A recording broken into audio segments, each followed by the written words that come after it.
ছোট্ট মাসি বাবাটারে নিয়ে গেছ, আমার আব্বা নাই, টাকার অভাবে পড়তে পারি না। আল্লাহ তোমার বান্দা শাহিনশা বানাইছ, টাকা পয়সা দিছো, তবে মনও দিয়েছো। সুবহানাল্লাহ।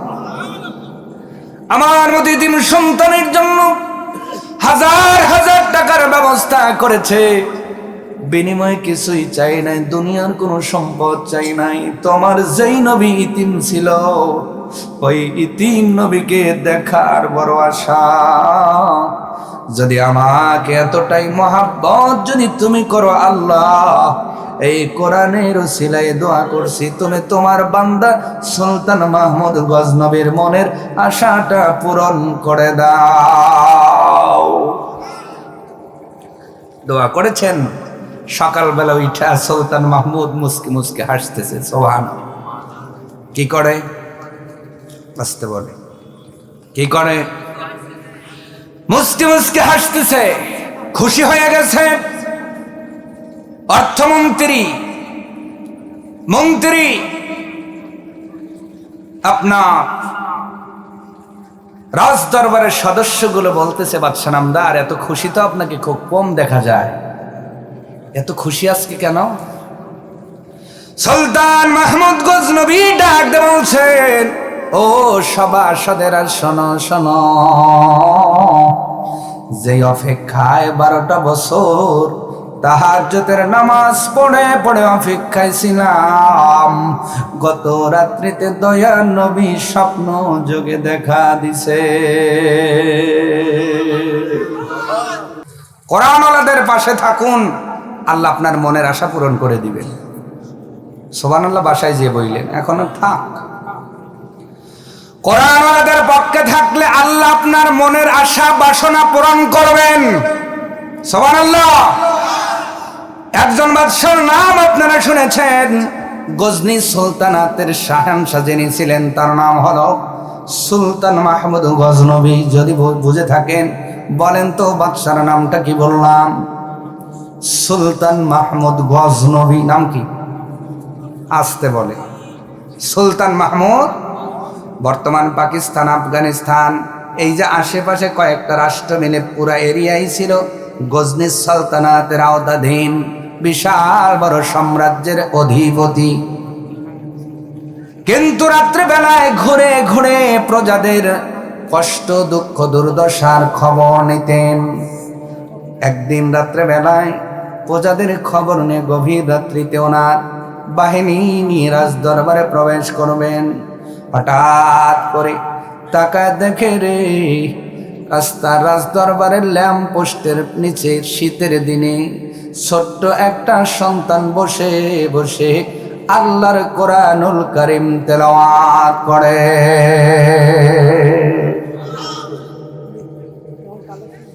কিন্তু উনি কাঁপতেছে, ছোট্ট মানুষ, শীতের প্রচন্ডতার কারণে, প্রখারতার কারণে কাঁপতেছেন। শরীরের মধ্যে ভারী কোনো শীতের পোশাক নাই, কাঁপুনি ঢুকে গেছেন শরীরের মধ্যে, অত্যন্ত প্রচন্ড বেগে কাঁপুনি কাঁপতেছেন, তাও কোরআনুল কারীম পড়তেছেন।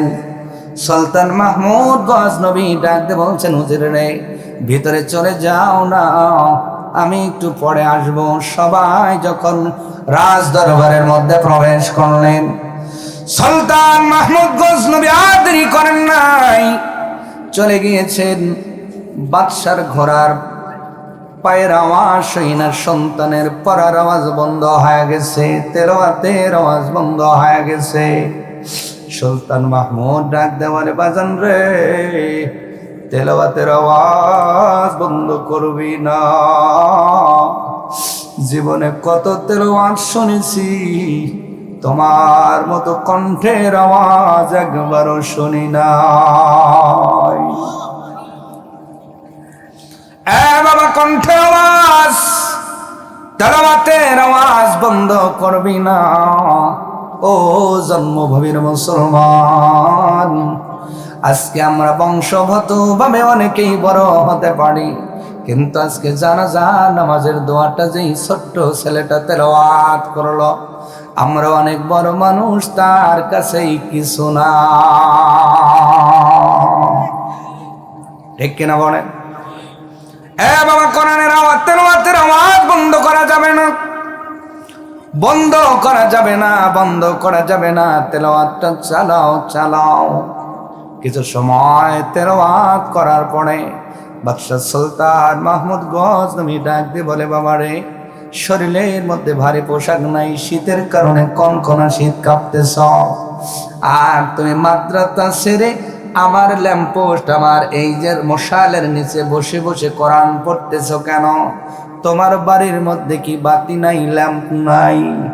এই প্রশ্ন করার পর ছোট্ট সন্তানের চোখ বেবে দর দর করে পানি পড়তেছে। বাদশা ডাক দেওয়ালে, রে বাবা, ফাঁসির অর্ডার দেই নাই, জেলের অর্ডার দেই নাই, কোন রিমান্ডের অর্ডার দেই নাই, চোখ বেয়ে পানিগুলো পড়ে কেন? ছোট্ট সন্তান ডাক দে বলে, বাদশা নামদার, আমাকে বাতি কে কিনে দিবে? আমার তো বাবা নাই। কি নাই?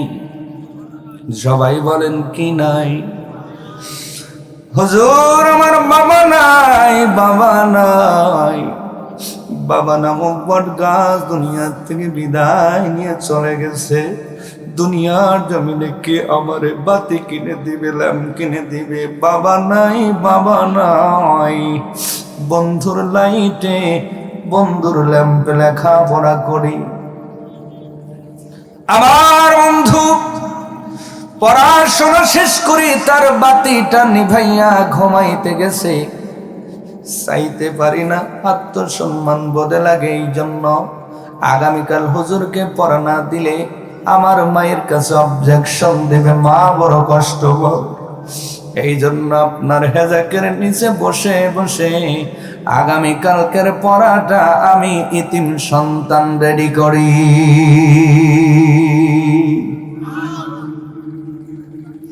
কলিজাদি কথাগুলো শ্রবণ করো মুসলমান। সন্তানটা একদিন বলে, আব্বা নাই। সুলতান মাহমুদ গজনবীর শরীরটা যেন ঝাঁকি দিয়ে উঠেছে। বাবারে, আমার রাজ দরবারে ল্যাম্পের নিচে বসে বসে কোরআন পড়ো। আব্বা নাই রে বাবা, আব্বা নাই।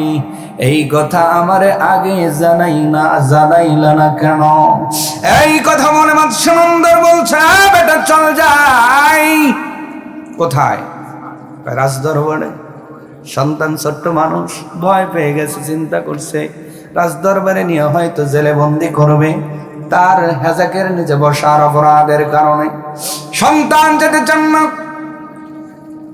সুলতান ডাক বলছেন, বেটারে আমার সাথে চলো চলো চলো, কথা দিলাম রে, আদর করব, সারা কষ্ট দিব না। চলে গিয়েছেন গভীর রাত, সব মানুষগুলো ঘুমের চাদরে আচ্ছন্ন। সালতানাতের উজির নাজির সবাই ঘুমিয়ে আছেন, রানীগুলো ঘুমিয়ে যায়। সুলতান মাহমুদ সন্তানটারে নাইয়া রাজ দরবারে চলে গেছেন। রাজ দরবারের গজনি সালতানাতের সিংহাসন দাঁড়িয়ে আছে, তার জন্য অপেক্ষামান। যেই সিংহাসনে বসে বসে সুলতান প্রতিদিন রাজকার্য পরিচালনা করে। গভীর রাত্রিতে সন্তান কোরআনওয়ালা সন্তানটারে নিয়া, ইতিম সন্তানটারে নিয়া ডাক দে বলছে, বাজান, এতদিন পর্যন্ত এই চেয়ারে বসে বসে গজনির সালতানাতের পরিচালনা করেছি, আজকে আমার কলিজায় আশারে তোমার মতো একটা কোরআনওয়ালা সন্তানরে আমার সিংহাসনে বসাইয়া দেখব, দেখতে বড় কত সুন্দর দেখা যায়। সন্তানটারে চেয়ারে বসায় দিচ্ছেন, সুলতান নিচেই বসে গিয়েছেন। যেন সন্তান শিক্ষক, উনি হলো ছাত্র। আল্লাহর নবী বলেন, খায়রুকুম মান তাআল্লামাল কুরআনা ওয়া আল্লামা। তোমাদের মধ্যে সেই উত্তম যে নিজে কোরআন শিক্ষা করে, অপরকে শিক্ষা দেয়। সুবহানাল্লাহ। ছাত্রর মতে বৈশা হাতে হাত দিয়ে কয়, বাবারে জীবনে অনেক তেলাওয়াত শুনেছি, তোমার মতো তেলাওয়াত শুনি নাই, তবে কষ্ট লাগে তোমার বাবা নাই। কে নাই? কে নাই? জোরে জোরে কে নাই? এখানে কার কার বাবা নাই হাতটা দেখান। বাবা নাই কার কার? বাবা নামক বট গাছ হারায় গেছে যারা, জীবনে কোনোদিন দৌলত আর ফিরে পাওয়া যাবে না। বাবা নাই, বাবা নাই। সুলতান মাহমুদ গজনবী ডাক দে বলছে, বাজান রে বলো না তোমার বাতি কিনতে কত লাগবে? সন্তান বলে বাতি কিনতে 10 টাকা। লেখছে 10 টাকা, স্বর্ণের টাকা। সুবহানাল্লাহ।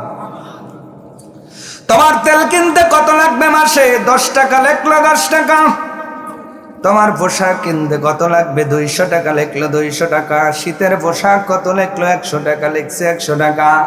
যাবতীয় খরচ হিসাব করে প্রতি মাসের একটা আপনার যে রানার ভরে 12 দিয়ে গুণটা কইরা 12 মাসে কত টাকা হয়? গভীর রাত্রিতে অর্থমন্ত্রীকে ডাক দিছে। অর্থমন্ত্রী চোখ মুছতে মুছতে এসে বলে, রাজা সাহেব প্রতিদিন সকালবেলা ঘুম থেকে উঠে আজকে এত রাত্রে তালাশ করলেন কেন? বাদশা নামদার ডাক দে বলে, কেশিয়ার রে এতদিন দুনিয়ার কাজ করেছি, আজকে প্রথম মনে হয় আখেরাতের সফল একটা কাজ করতেছি। স্লিপ ধরায় দিছে, যাও এই টাকা নিয়ে আসো। টাকার পটলা নিয়ে আসছে। সুবহানাল্লাহ। টাকার থলিটা হাতের মধ্যে নিয়ে সুলতান মাহমুদ গজনবী সালতানাতের সিংহাসনে কোরআনওয়ালা সন্তানটারে বসাইয়া আবার তার নিকটে বৈশা বৈশা ডাক দে বলছে, বাজান রে এখানে 12 মাসের খরচ আছে, 12 মাসের খরচ।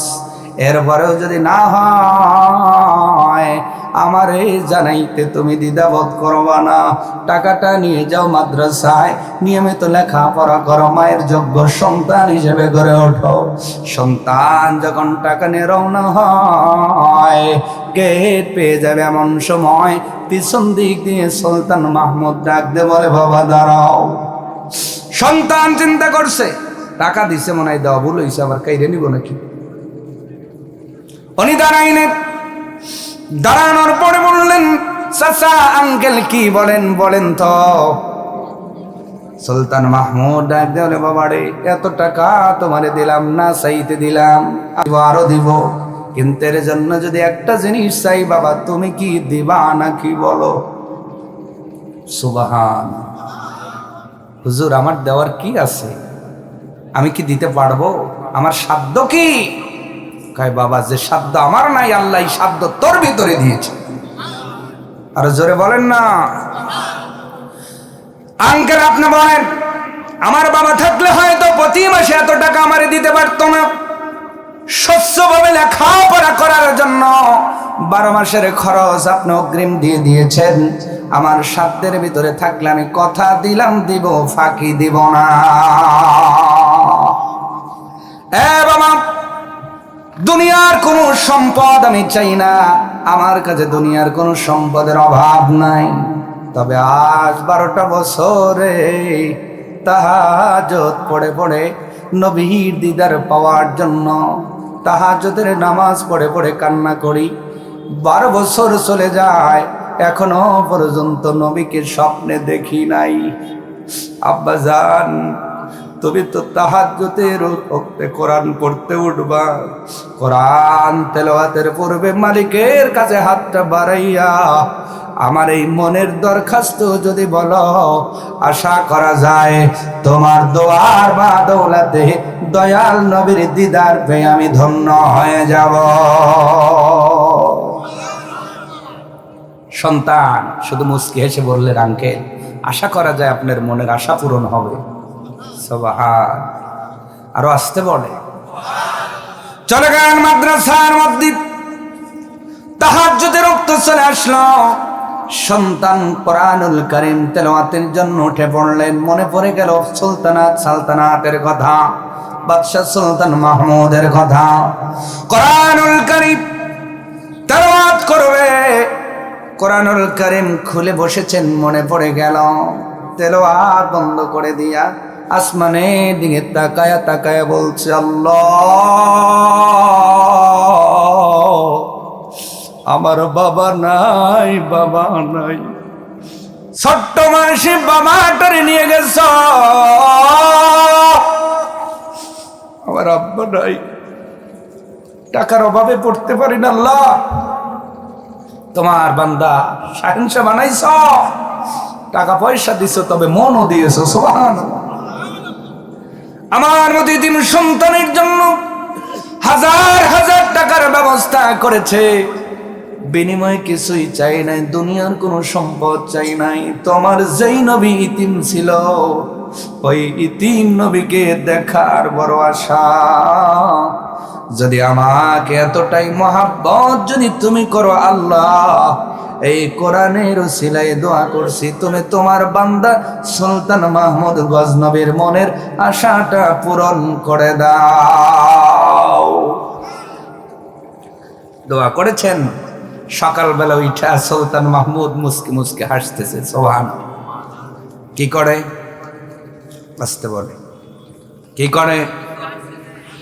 মুস্কি মুস্কি হাসতেছে, খুশি হয়ে গেছে। অর্থমন্ত্রী, মন্ত্রী, আপনার রাজ দরবারের সদস্যগুলো বলতেছে, বাদশা নামদার, এত খুশি তো আপনাকে খুব কম দেখা যায়, এত খুশি আজকে কেন? সুলতান মাহমুদ গজনবী ডাক দিয়ে বলছেন, ও সভাসদেরা, শোনো শোনো,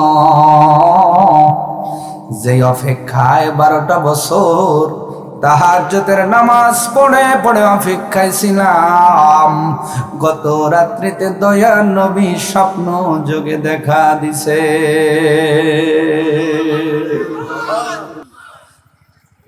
আমি বললাম, নবী গো, 12টা বছর তাহাজ্জুদের নামাজ পড়ে পড়ে আপনার উপরে দরুদ পড়ে পড়ে ঘুমাইলাম, আপনি দেখা দিলেন না, আজকে হঠাৎ করে আবার ঘুমের ভিতরে দেখা দিলেন কেন? নবীজি ডাক দিয়ে কয়, সুলতান মাহমুদ রে, মাসুম হাতের দোয়া আমার আল্লাহ ফেরত দেয় না, আর ইতিমদের আমি নবী বড় ভালোবাসি। ওই ইতিম সন্তান মালিকের দরবারে গভীর রাত্রিতে হাত বাড়াইয়া বাড়াইয়া মালিকের কাছে ডাক দে যখন বলছে, আল্লাহ,